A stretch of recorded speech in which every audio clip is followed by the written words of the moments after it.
I am Sierra, 29 years old, sitting alone at my master's graduation ceremony. The 5 empty chairs I reserved for my family mock me as I clutch my graduation cap. While I am here, they are all celebrating at my sister Tiffany's bridal shower across town. I have always been the forgotten daughter, the invisible sibling. When I finally received my diploma holder, I felt something odd inside it, an unexpected envelope with my name on it. Before I could open it, my phone exploded with notifications. 51 missed calls from my family. Before I tell you what was in that envelope that changed everything, let me know where you are watching from. Drop a like and subscribe if you have ever felt invisible in your own family. Growing up in Portland, Oregon, I lived in the shadow of success. My father, Thomas, was a respected cardiothoracic surgeon at Providence Medical Center, and my mother, Diane, was a corporate lawyer for one of the biggest firms in the Pacific Northwest. Our home in the West Hills neighborhood showcased their achievements: a 5-bedroom colonial, with a view of Mount Hood luxury cars in the garage and family photos that told a story of perfect happiness. But photos can lie. I was the firstborn, the quiet and studious daughter who brought home straight A's and spent weekends with my nose in books. 5 years after I was born came Tiffany, and everything changed. Where I was reserved, she was vivacious. Where I blended into the background, she commanded attention.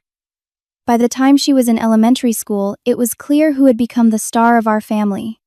Tiffany was the golden child from the start. With her natural beauty and athletic ability, she collected friends and trophies with equal ease. She was a competitive gymnast by age 7, and our home quickly filled with her medals and ribbons. My academic certificates were tucked away in a drawer, occasionally mentioned with a distracted, "Oh, yes, Sierra does well in school." My Tekka. I remember my 16th birthday. I had just been named valedictorian of my junior class, and I hoped my parents would finally acknowledge my hard work. They had promised a special dinner to celebrate both occasions. That morning, Tiffany announced she had been selected for the regional gymnastics team. By noon, my birthday dinner had transformed into a celebration for her. My parents invited extended family, ordered a custom cake with a gymnast figurine, and presented Tiffany with a new car to get to practices. My valedictorian news warranted a distracted, "We are proud of you too, Sierra," and a gift card to a bookstore. During my high school graduation, where I delivered the valedictorian speech, my parents spent most of the ceremony recording Tiffany performing in the school band. When I walked across the stage, my father was changing the battery in the video camera. No one recorded my speech. At the celebration dinner afterward, conversation centered on Tiffany's upcoming dance recital. When it came time for college, I applied for every scholarship possible. My parents had established a college fund for both of us, but they frequently borrowed from mine for Tiffany's competition fees and training camps. "You will understand when you are a parent," my mother would say. "Some opportunities only come once." Meanwhile, my opportunity to attend Yale with less debt was apparently not as important. I worked 20 hours a week at the university library throughout undergrad while maintaining my GPA. During those same years, Tiffany decided college was not her thing after one semester. My parents supported her decision, completely funding her apartment in Los Angeles, while she found herself through a series of abandoned careers: acting, modeling, fashion design, and finally event planning. The only person who ever truly saw me was my grandmother, Eleanor. Unlike my parents, Grandma Eleanor would call just to hear about my classes. She attended every academic ceremony and kept a scrapbook of my achievements. "You have the kind of intelligence that changes the world," she would tell me. "Never let anyone dim your light." We would meet for lunch every Sunday when I was home from college. She would ask thoughtful questions about my studies and actually listen to my answers. In her small apartment, books I had recommended sat on her nightstand with bookmarks showing she was actually reading them. On her walls hung framed copies of my published research papers from undergraduate journals, something even my parents had never bothered to read. When I decided to pursue a master's degree in psychology, specializing in family dynamics and emotional neglect, Grandma Eleanor was the only one who understood that my choice was partially to make sense of our own family. "Sometimes we heal ourselves by helping others heal," she said. During my first year of the master's program, Grandma Eleanor was diagnosed with stage 4 pancreatic cancer. The doctors gave her 6 months, but she was gone in 3. I spent as much time with her as possible, often studying by her hospital bed as she slept. My parents and Tiffany visited occasionally, but were too busy to help with her care. The night before she died, Grandma Eleanor held my hand and said something I did not fully understand at the time. "Everything will become clear when you finish what you started. I have made arrangements." I thought she was delirious from the medication. I kissed her forehead and promised I would make her proud. The next morning, she was gone. With her death, I lost the only person who had ever truly valued me for who I was. The grief was overwhelming, but I channeled it into my studies, determined to finish my degree and honor her memory. I had no idea then how prophetic her final words to me would prove to be. The 2 years following Grandma Eleanor's death were a blur of grief, exhaustion, and determination. I continued my master's program while working full-time as a research assistant at a local mental health clinic. My thesis on the impact of parental favoritism on adult identity formation earned special recognition from the psychology department, and I was selected to speak at the graduation ceremony as the outstanding student in my program. For the first time in years, I felt genuinely proud of myself. This achievement was entirely mine, earned through countless nights of research, early mornings of writing, and weekends sacrificed to data analysis. Dr. Matthews, my thesis advisor, told me my work could form the foundation for an impressive clinical practice or academic career. "Your insights into family dynamics are exceptional, Sierra," she said during our final advisement meeting. "Your personal experience gives you an empathy that cannot be taught." 3 months before graduation, I sent formal invitations to my family. I spent extra on thick cream cardstock with gold embossing, hoping the formality would convey the importance of the event. I included a personal note to each of them. "Your presence would mean the world to me on this special day," I wrote. "This achievement would not have been possible without your support." The last part was not entirely true, but I wanted to give them the benefit of the doubt. Perhaps seeing me recognized would finally help them understand my value. To my surprise, they all responded positively. My father called personally, something he rarely did. "We are proud of you, sweetheart," he said. "Of course we will be there." My mother added the date to the family calendar she maintained with religious devotion. "We will take you to dinner at Riverside after the ceremony," she promised. "Your choice of restaurant." Even Tiffany sent a text message with multiple exclamation points. "So proud of my smarty pants, sister." For a few wonderful weeks, I allowed myself to believe that this milestone would be different. I imagined my parents sitting in the audience, actually watching as I received my diploma and gave my speech. I pictured a family dinner where the conversations centered on my accomplishments and future plans. I dared to hope that my hard work would finally receive the recognition it deserved. 2 weeks before graduation, everything changed. Tiffany called our parents on speakerphone while I was visiting for Sunday dinner. Her boyfriend Jackson had proposed with a 4-carat diamond ring during their vacation in Maui. Her screams of excitement were so loud I had to move the phone away from my ear. "We need to start planning right away," Tiffany gushed. "I want a summer wedding, so we only have 3 months." Just like that, my graduation disappeared from the family radar. My mother immediately pulled out her laptop and began researching wedding venues. My father started calculating budget numbers, whistling at the costs, but assuring Tiffany that nothing is too good for my little girl. No one seemed to remember I was still on the call. "I am really happy for you, Tiff," I said, trying to share in her joy while reminding them of my presence. "Just remember, my graduation is in 2 weeks." "Oh, right," Tiffany said dismissively. "Well, you can help me look at dresses the day after." A week later, my mother called. Her voice had that particular tone I had come to recognize, the one that preceded disappointment. "Sierra, honey, we need to discuss something." Tiffany had decided to hold her bridal shower on the same day as my graduation. It was the only day that worked for her future mother-in-law's schedule. The shower would be at the Four Seasons downtown with 80 guests, including extended family and friends from across the country. "We just assumed you would understand," my mother said. "Tiffany's wedding is such an important life event. And my graduation isn't," I asked, trying to keep my voice steady. "It is just a graduation, Sierra. You will have others when you get your doctorate or whatever comes next. A first wedding only happens once." I wanted to point out that given Tiffany's history with relationships, this might not be her only wedding, but I bit my tongue. I sent the invitations 3 months ago, I said instead. Everyone already RSVP'd, yes. Plans change, sweetheart. Family has to be flexible. I am sure your professors will understand if you walk across the stage without a cheering section. I fell silent, processing yet another instance of being deemed less important. After a moment, my mother filled the silence with what she clearly thought was a helpful suggestion. You could always skip the ceremony and come to the shower instead. It would mean so much to Tiffany to have her big sister there. That was the moment I realized nothing would ever change. No achievement of mine would ever outrank even the most minor event in Tiffany's life. I thanked my mother politely, told her I would think about it, and ended the call. Then I sat on my apartment floor and cried for an hour. The next day, Dr. Matthews noticed my red eyes during our meeting to review my graduation speech. Is everything all right, Sierra? Something about her genuine concern broke through my practiced composure. I found myself telling her everything.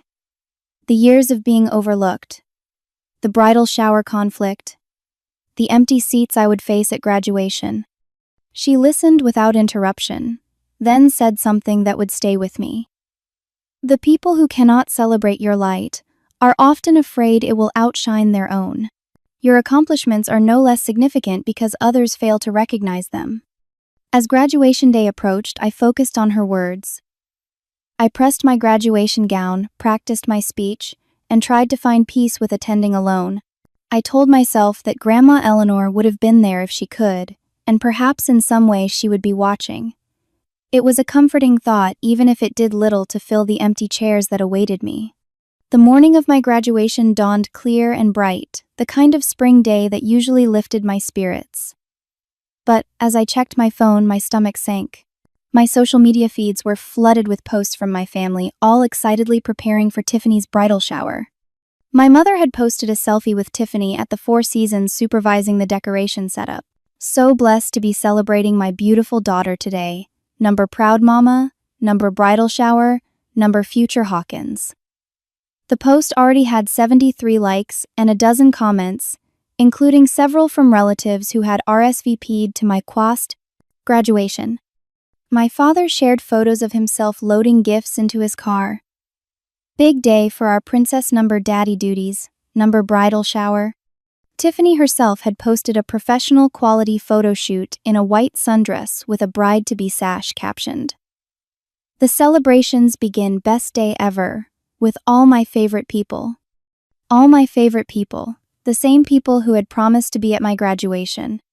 I put my phone down and focused on getting ready. I styled my hair in a simple updo that would fit under my graduation cap, applied makeup more carefully than usual, and put on the new dress I had purchased for the occasion, a navy blue sheath that felt both professional and special. As I was fastening the pearl earrings that had been a gift from Grandma Eleanor on my 21st birthday, my phone buzzed with a text from my mother. Make sure to take some good pictures today since you will miss the shower. We need them for the family album. Have fun, sweetie. No mention of being sorry they were missing my graduation. No acknowledgement of my achievement. Just a reminder to document the event for their benefit. I did not respond. The drive to campus was surreal. Cars filled with families, clutching flowers and balloons, surrounded me at every stoplight. Parents walked alongside soon-to-be graduates, their faces beaming with pride. I parked in my usual spot, put on my cap and gown in the car, and walked alone to the auditorium. The graduates were to gather in a large reception hall before the procession. The room buzzed with excitement as my classmates took photos with parents and siblings, accepted congratulatory hugs, and introduced professors to grandparents. I stood awkwardly near the back, fiddling with my honor cords and trying to look purposefully solitary. Sierra, my classmate Jennifer, approached her parents in tow. Introduce us to your family. They could not make it, I said, forcing a smile. My sister's bridal shower is today. Jennifer's face fell. All of them. That is awful. It is fine, I lied. They are coming to dinner next weekend instead. Another lie, but easier than explaining the truth. Well, you can share ours. Jennifer's mother offered, kindly putting an arm around my shoulders. "We are so proud of all of you." The simple gesture of inclusion nearly brought me to tears. I thanked her and chatted with them until we were called to line up for the procession. Walking into the packed auditorium to pomp and circumstance was more emotional than I had anticipated. Row after row of beaming families stood as we entered, craning to spot their graduates in the line. I scanned the audience out of habit, knowing I would see no familiar faces, but unable to stop myself from looking anyway. As predicted, the 5 seats I had reserved remained empty.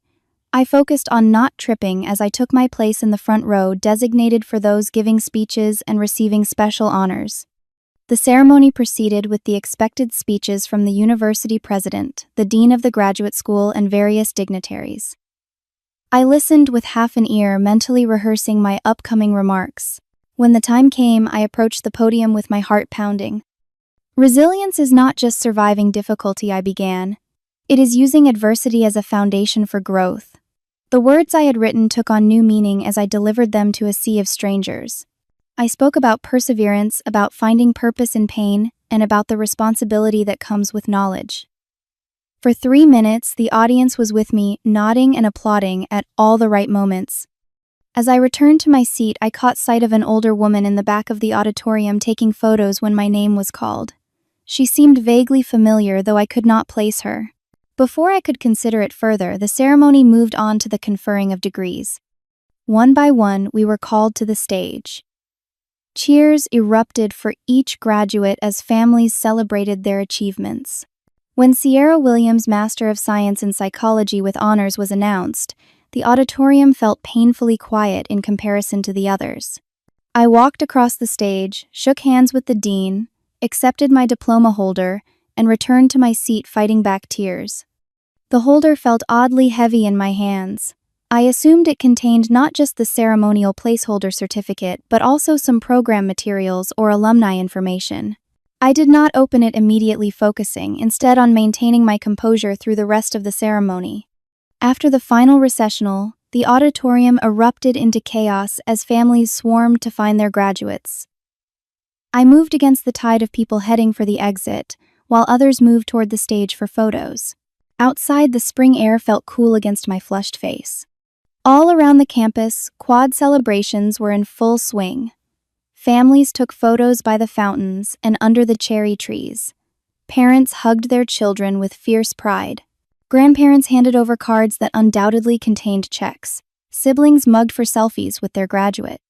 I walked alone to a small cafe just off campus, a place where I had spent countless hours studying. The barista recognized me and offered congratulations. "Your usual table is open," he said, gesturing to the quiet corner where I had written much of my thesis. I ordered a cappuccino and sat down, placing my diploma holder on the table. For a moment, I just looked at it, this symbol of years of work that apparently meant so little to those who should have cared the most. With a deep breath, I finally opened it. The cafe hummed with quiet conversation as I unfolded the deep blue leatherette cover of my diploma holder. Inside, as expected, was the ceremonial certificate stating that a real diploma would be mailed within 6 to 8 weeks. But tucked behind it was something unexpected, a cream-colored envelope with my name written in elegant cursive. I froze. I recognized that handwriting instantly, the distinctive way the loops and curves flowed across the paper. It was Grandma Eleanor's handwriting. My hands trembled as I removed the envelope. It was sealed with actual wax, something Grandma had always loved for important correspondence. She had called it adding dignity to words that matter. The wax seal bore the impression of a small key.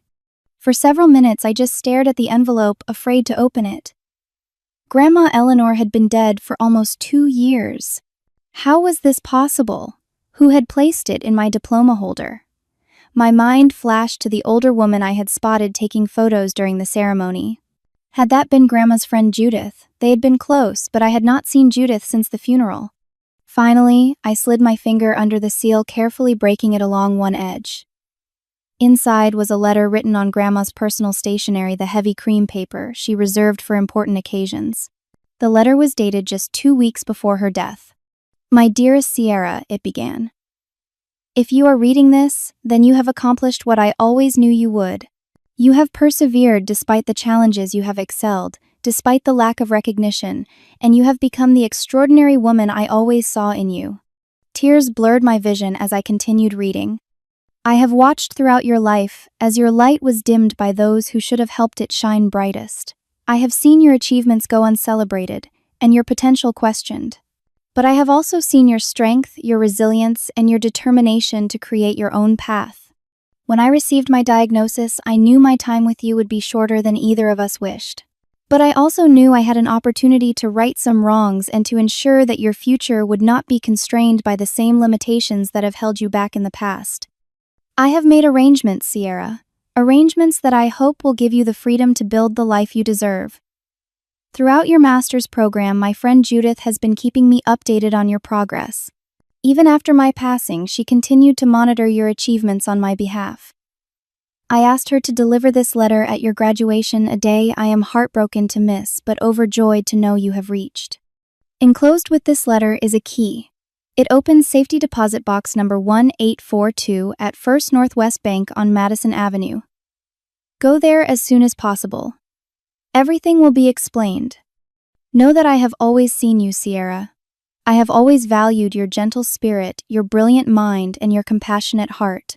The world needs more people like you, and now you will have the resources to share your gifts without constraint. All my love, always, Grandma Eleanor. A small key was taped to the bottom of the letter just as she had described. I carefully removed it, turning it over in my palm.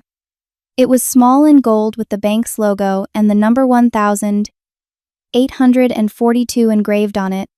I read the letter 3 more times, tears streaming down my face. Grandma Eleanor had seen me. She had valued me. And somehow from beyond the grave, she was still looking out for me.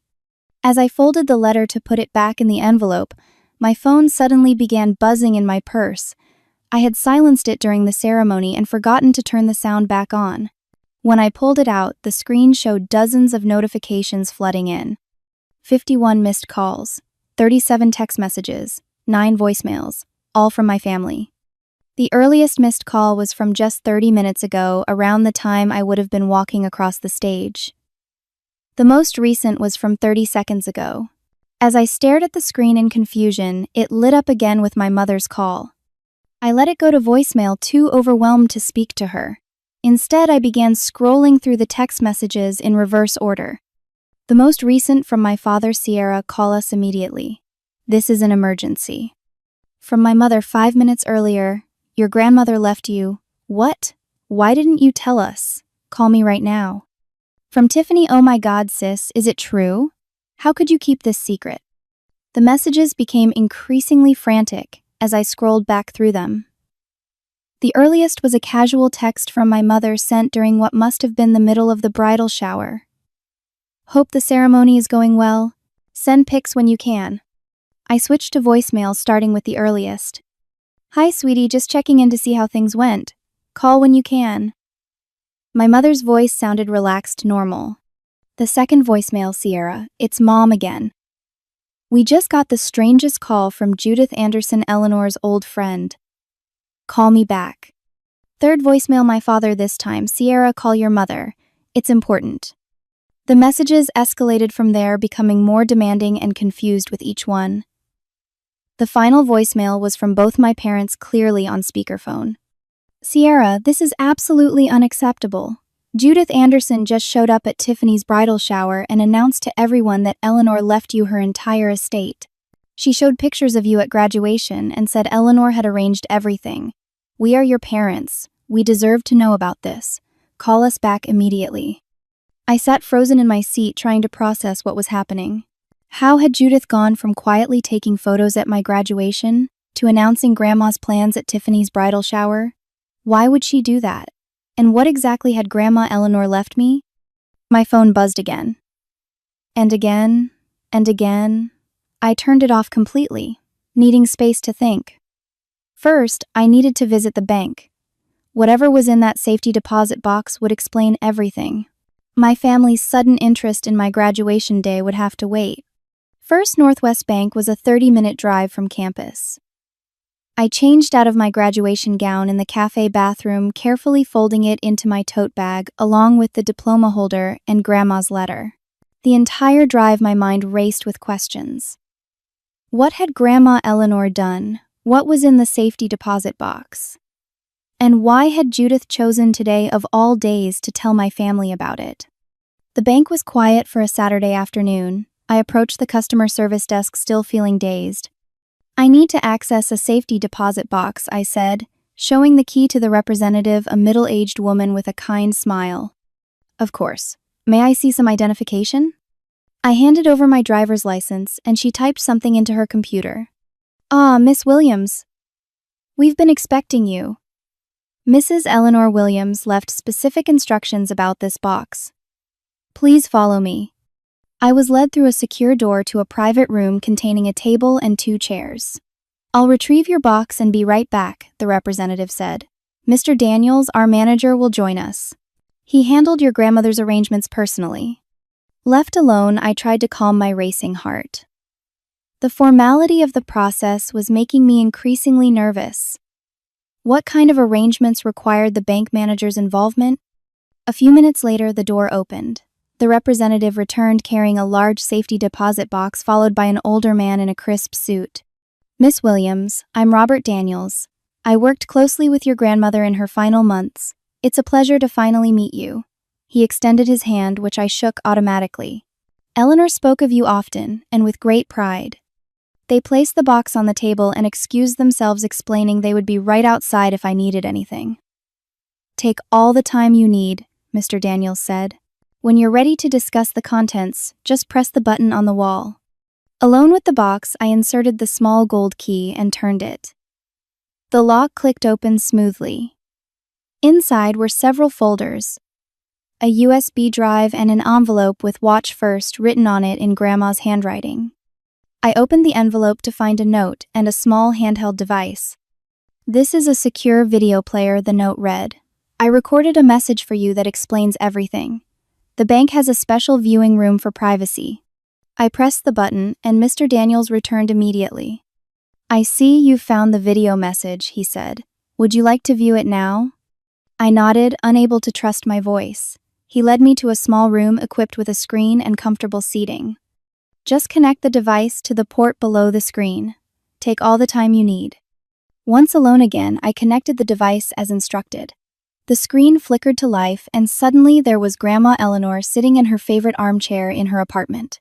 She looked thin but determined, her silver hair perfectly styled, as always wearing the blue dress I had given her for her 75th birthday. Hello, my darling Sierra, she began, her voice strong despite her illness. If you're watching this, then 3 things have happened. I have passed on, you have completed your master's degree, and Judith has successfully delivered my letter to you. I'm so very proud of you. She shifted in her chair, wincing slightly from pain, but quickly recovering her composure. I need to explain some things that I kept from you and the rest of the family. When your grandfather died 20 years ago, everyone assumed he left me with just enough to live comfortably in my modest apartment. What no one knew was that Harold had been an extremely successful investor. He built a considerable fortune that he left entirely to me. I chose to keep this private for many reasons. I wanted to observe how Thomas and Diane would raise their children without the expectation of significant inheritance. I wanted to see who in the family shared our values of education, hard work, and compassion. Over the years, I watched as your parents consistently favored Tiffany, dismissing your achievements and failing to nurture your extraordinary potential. I watched as they funded her every whim while you worked through college and graduate school. I said nothing, but I saw everything. When I received my diagnosis, I made my decision. I have left my entire estate to you, Sierra. The exact amount is detailed in the financial documents in the safety deposit box, but it's approximately $2.8 million after taxes. I gasped aloud, nearly dropping the video player. The money has been held in trust until your graduation, which Judith has confirmed today. As of this moment, the transfer process has begun. Within the week, you will have complete control of the funds. I have included one condition, which you'll find in the legal documents. A portion of the inheritance must be used for your continued education or to establish your own practice. The rest is yours to use as you see fit. I appointed Judith as the trustee rather than telling your parents about these arrangements because I've observed their behavior for decades. They would have found a way to direct this money toward Tiffany, or at minimum made your life unbearable until you shared it.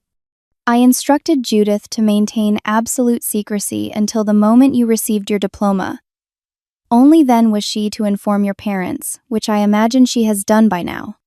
Grandma Eleanor smiled mischievously, and I caught a glimpse of the spirited woman she had been before illness took its toll. I suspect your phone is buzzing with calls and messages as we speak. Your family will suddenly find your achievement worth acknowledging now that it comes with financial rewards.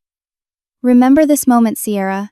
Remember who valued you before the money and who only showed interest after. Use this inheritance to build the life you deserve, free from the shadows that have held you back. Help others who have been overlooked as you were.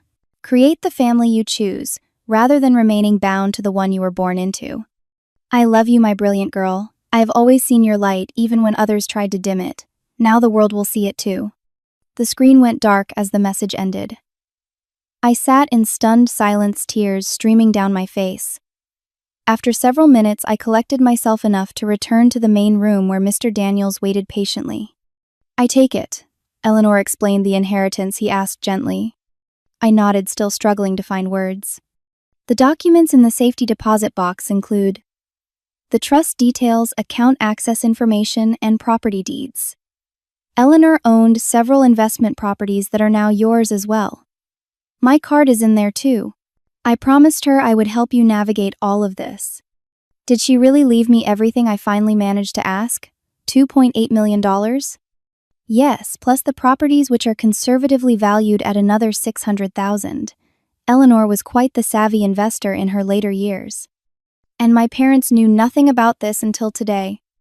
Nothing. Eleanor was adamant about that. She arranged for Judith to attend both your graduation and your sister's event afterward. The timing was deliberate. I could almost see Grandma Eleanor planning it all, ensuring that my family would be forced to confront their choices on what should have been one of the most important days of my life. What happens now? I asked. Now you take some time to process everything. Review the documents. Consider your options. The money isn't going anywhere. When you're ready, we'll schedule a proper meeting to discuss investment strategies and next steps. I gathered the contents of the safety deposit box into a portfolio he provided. As I prepared to leave, Mr. Daniels added, Your grandmother was an exceptional woman, Miss Williams. She spoke often about your kindness and intelligence. She wanted to give you the freedom to use those qualities to their fullest potential. This inheritance isn't just money, it's her belief in you. As I drove home, I turned my phone back on. The notifications had multiplied 78 missed calls, now dozens more messages. I ignored them all. I needed time to think, to process not just the inheritance but the validation that came with it. Grandma Eleanor had seen me, had valued me enough to entrust me with everything she had. For the first time in my life, I felt truly seen. I was not surprised to find my family's cars parked outside my apartment building when I arrived home. The bridal shower had clearly been abandoned in favor of more pressing concerns. Taking a deep breath, I parked and gathered my things, including the portfolio from the bank. Whatever confrontation awaited me upstairs, I would face it with the strength Grandma Eleanor had always seen in me. They were waiting in the hallway outside my apartment door, all four of them, my parents, Tiffany, and her fiancé, Jackson. My mother rushed toward me the moment I appeared at the end of the hall. Sierra, there you are. We've been so worried. She threw her arms around me in an embrace that felt foreign after years of minimal physical affection. How was graduation? I bet your speech was wonderful. I stood stiffly in her embrace, not returning it. Over her shoulder, I could see my father checking his watch impatiently while maintaining a strained smile. Tiffany was still in her bride-to-be sash, though it was now slightly crooked, her perfect makeup smudged from what appeared to be angry tears. What are you all doing here? I asked quietly as my mother finally released me. I thought you had a bridal shower to attend. We came as soon as we could, my father said, stepping forward to awkwardly pat my shoulder. We wanted to surprise you after your graduation, celebrate your big day. The lie was so transparent it would have been comical if it weren't so painful. I unlocked my apartment door without responding and walked inside, leaving it open behind me. They followed, crowding into my small living room. We're so proud of you, sweetie, my mother continued, her voice overly bright. A master's degree with honors, you always were the smart one in the family. I placed my graduation cap and portfolio on the coffee table. That's not what you said when you decided to skip my graduation for Tiffany's bridal shower. An uncomfortable silence fell over the room. My father cleared his throat. There was a misunderstanding about the dates he attempted. We had a commitment to the Hawkins family. You know how these things go. The dates were clear 3 months ago when you all RSVP'd yes to my invitation, I replied calmly. But let's not pretend this is about my graduation. Judith Anderson spoke to you at the bridal shower, didn't she? Another silence, heavier this time. Finally, my mother spoke. She showed up uninvited, taking photos and telling everyone she had just come from your graduation. Then she announced to the entire party that your grandmother had left you her entire fortune. Is that true, Sierra? Did you know about this? I found out today just like you did. I sat down on my sofa, suddenly exhausted. Grandma left me a letter with my diploma. I just came from the bank. Tiffany stepped forward, her face flushed with anger or alcohol or both. So it's true. Grandma left you millions of dollars. That's the most unfair thing I've ever heard. We were close too. I looked at my sister, really looked at her. In her designer dress and expensive jewelry with her perfect hair and 4-carat engagement ring, complaining about fairness while still wearing the sash from the event that had been deemed more important than my graduation. Were you close, Tiffany? When was the last time you visited Grandma before she got sick? Do you even know what books she liked to read, what her favorite tea was, the name of the nurse who cared for her in the hospital? My voice remained calm, though I felt anything but. Tiffany's mouth opened and closed without sound. Jackson shifted uncomfortably beside her. That is not fair, Sierra, my father interjected. Your sister has a busy life. We all do. Too busy to attend my graduation, I noted. But not too busy to drive across town the moment you found out about Grandma's money. My mother sat down across from me, adopting her lawyer expression, the one she used when negotiating. Honey, we need to discuss this rationally. Eleanor clearly was not in her right mind toward the end. The medication, the pain. She wasn't thinking clearly when she made these arrangements. She seemed perfectly clear in the video she left me, I replied. And, according to the bank manager, she began making these arrangements over a year before her diagnosis. Video, my father's head snapped up. What video? Grandma recorded a message explaining her decision. She wanted me to understand why she left everything to me. And why was that, Tiffany demanded, her voice rising. Why would she completely cut out the rest of her family? It makes no sense. I sighed deeply. She wanted me to have the freedom to build a life without constantly standing in someone else's shadow. She saw how my achievements were always overlooked in favor of yours, Tiffany. She saw how I worked my way through college while Mom and Dad funded your apartment in Los Angeles. She saw everything. The room fell silent again. I opened the portfolio and removed Grandma's letter, holding it but not offering to share it. Grandma Eleanor wrote that she wanted to see who in the family shared her values of education, hard work, and compassion. She watched for years, as you consistently favored Tiffany, dismissing my achievements and failing to nurture my potential. I quoted from memory, watching my parents' faces pale. My mother recovered first. That is ridiculous. We have always supported both our daughters equally. Have you? I stood and walked to my bookshelf, pulling down a photo album. Here is my 16th birthday when you canceled my celebration dinner because Tiffany made the regional gymnastics team. I flipped the page. Here is my high school graduation, where Dad was too busy changing the camera battery to film me receiving my diploma or giving my valedictorian speech. I continued through the album, pointing out photo after photo that documented the pattern of my life achievements, celebrated alone or with Grandma Eleanor, while family resources and attention focused on Tiffany. When I got into Yale with a partial scholarship, you said you couldn't afford the remainder because you had used my college fund for Tiffany's competitions. When Tiffany dropped out after 1 semester, you bought her an apartment. When I got my bachelor's degree with honors, you left the ceremony early because Tiffany had a callback for a commercial she never got. My father stood up abruptly. This is ancient history, Sierra. Families make decisions based on needs at the time. Tiffany needed different support than you did." "You're right," I agreed.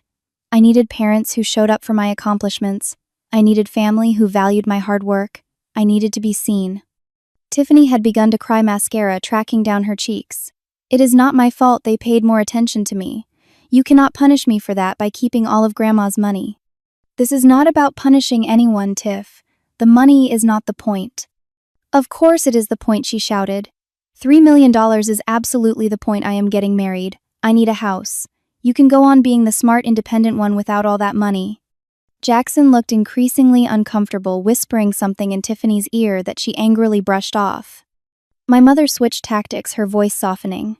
"Sierra, sweetheart, I know we haven't always been perfect parents.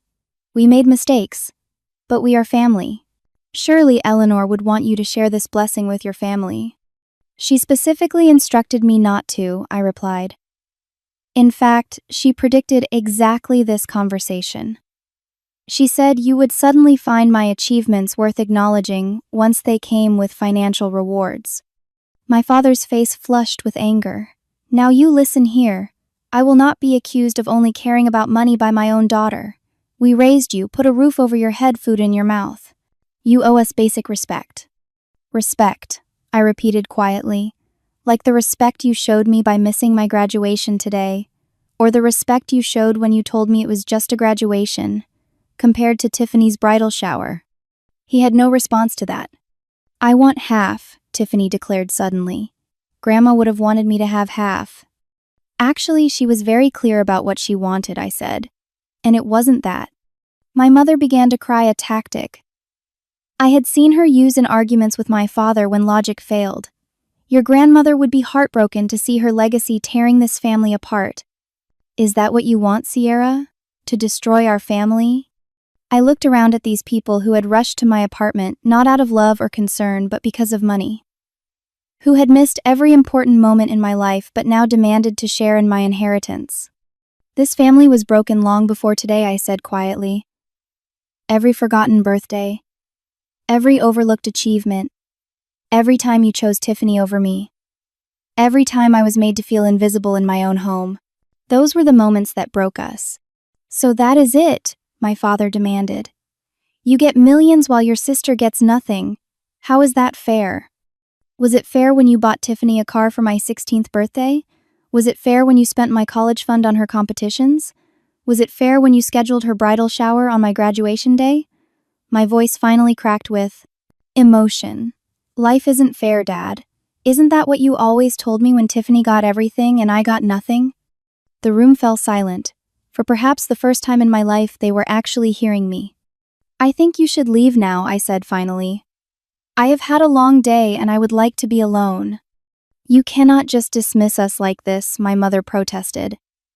"We need to figure this out as a family." "No, we don't," I replied. "Grandma's decision is legally binding. The money is mine and I will use it as she intended, to build a life where I am valued for who I am." Tiffany stood up, yanking at Jackson's arm. "This is so typical of you, Sierra. Always playing the victim, poor, overlooked Sierra. You know what, keep the money. I hope it makes up for your complete lack of personality." She stormed out, Jackson following with an apologetic glance back at me. My parents remained seated, clearly not ready to give up. "I want you to leave," I repeated. "We can talk again when you are ready to apologize for missing my graduation and for everything else over the years. But I will not discuss the inheritance further. That matter is closed." "You cannot just cut us out of your life," my father said, his voice both angry and disbelieving. "I am not cutting you out," I corrected him. "I am setting boundaries. There is a difference. Now please go." After more protests and attempts at negotiation, they finally left, my mother still in tears, my father grim-faced and silent. As the door closed behind them, I sank onto my sofa, emotionally drained but also feeling strangely light. For the first time in my life, I had stood up for myself and refused to be diminished. Grandma Eleanor would have been proud. The weeks following graduation day were both liberating and challenging. True to Mr. Daniel's word, the funds were transferred into accounts under my control within days. The amount was staggering to someone who had lived on a graduate student's budget for years. I found myself staring at the balance in disbelief, half expecting it to disappear like a dream. My family's reaction followed a predictable pattern. After the initial confrontation, they cycled through anger manipulation and finally grudging acceptance. My father attempted to position himself as a financial advisor, suggesting investments that would benefit the whole family. My mother vacillated between tearful pleas about family loyalty and icy silence. Tiffany blocked me on all social media, then unblocked me to send angry messages, then blocked me again. I set firm boundaries, limiting communication and refusing to discuss the inheritance. Instead, I focused on processing the emotional whirlwind I had experienced. My psychology training became personally relevant as I recognized the patterns of favoritism and neglect that had shaped my family dynamics. I found a therapist who specialized in family trauma and began the hard work of healing. Your grandmother's gift wasn't just financial, Dr. Harris pointed out during one session. She gave you validation. She confirmed that what you experienced was real, not just your perception. That validation was indeed priceless. For years, I had questioned my own experiences, wondered if I was simply too sensitive or demanding. Grandma Eleanor's letter and video had affirmed that the inequality had been real and observable to others.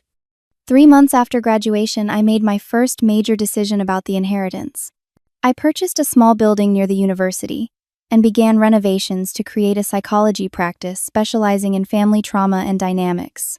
The ground floor would house therapy offices, while the second floor would become a community space for support groups and workshops. At the same time, I established the Eleanor Williams Scholarship Fund for overlooked students pursuing advanced degrees in psychology and social work. The scholarship would prioritize students who, like me, had persevered through family challenges or lack of support. It was my way of extending Grandma's legacy of seeing those who often went unseen. My healing journey was not linear. There were days when I felt strong and purposeful, and others when old pain resurfaced.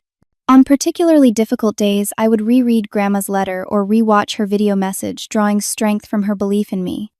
6 months after graduation, my parents reached out with what seemed like a genuine attempt at reconciliation. They invited me to dinner at a neutral location, a restaurant downtown. "We have been doing some reflection," my mother said carefully. "And some research," she added, referring to the family therapy books I had noticed in her tote bag. "We realize we may have overlooked your accomplishments over the years." "We got some things wrong," my father admitted, looking uncomfortable but sincere. "We never meant to hurt you, Sierra." It wasn't a perfect apology, but it was a start.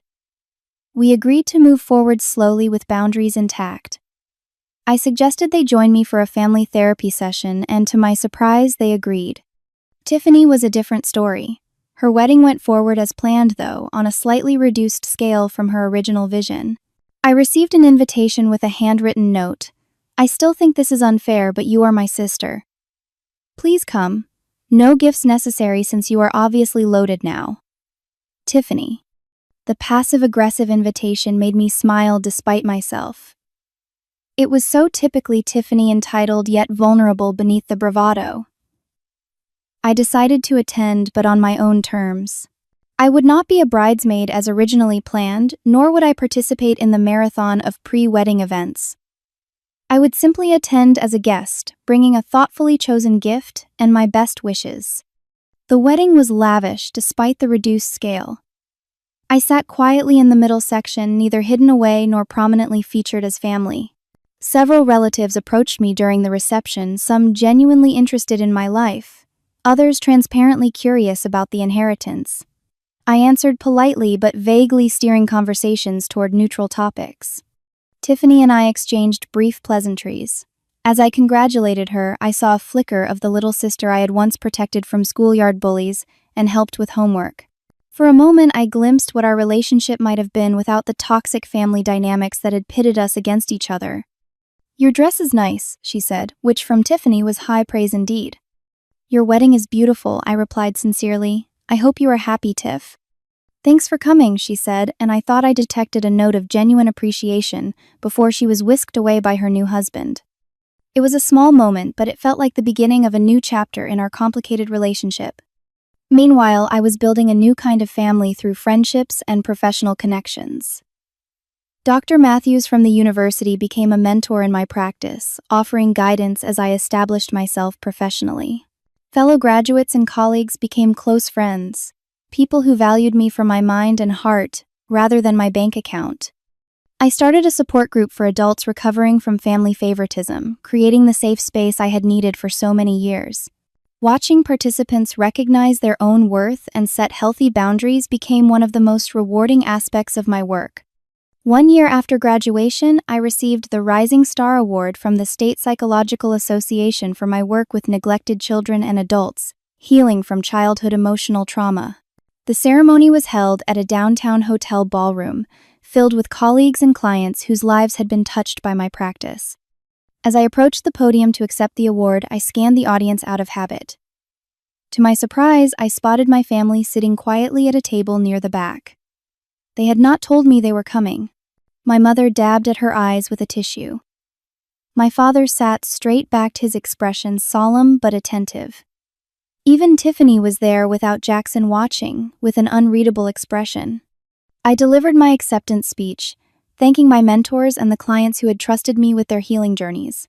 I did not mention my family directly, but as I spoke about resilience and the strength that comes from adversity, I knew they would understand the references. After the ceremony, they approached cautiously. "That was a lovely speech," my mother said. "We are very proud of what you are doing here." "Your practice is impressive," my father added. "You have clearly found your calling." "The support group thing is cool," Tiffany offered. "I know someone who might need that." She did not elaborate, and I did not press. Their presence was acknowledgement enough. They had come on my terms to celebrate my achievement without expectation or demand. It was a small step toward a healthier relationship, though I harbored no illusions about perfect reconciliation. Some wounds were too deep to fully heal, but perhaps they could scar over enough to allow for something new to grow in their place. As I drove home that night, I thought about Grandma Eleanor and what she had really given me. Yes, the money had provided freedom and opportunity. But the greater gift had been the permission to value myself even when others did not. To build boundaries when needed, and bridges when possible. To create a life focused on helping others find the validation I had sought for so long. Sometimes the family that truly sees you isn't the one you're born into, but the one you find, or even better, the one you become for yourself. I had learned to see others who felt invisible to validate their experiences, and to help them heal. In doing so, I had also healed myself. Have you ever felt overlooked or invisible in your own family? If this story resonated with you, I would love to hear about your experiences in the comments below. Remember that your worth isn't determined by others' ability to see it. If you found value in my journey, please like this video, subscribe to my channel, and share with someone who might need to hear that they matter even when they feel unseen. Thank you for listening to my story. And remember, sometimes the most powerful thing we can do is simply see each other for who we truly are.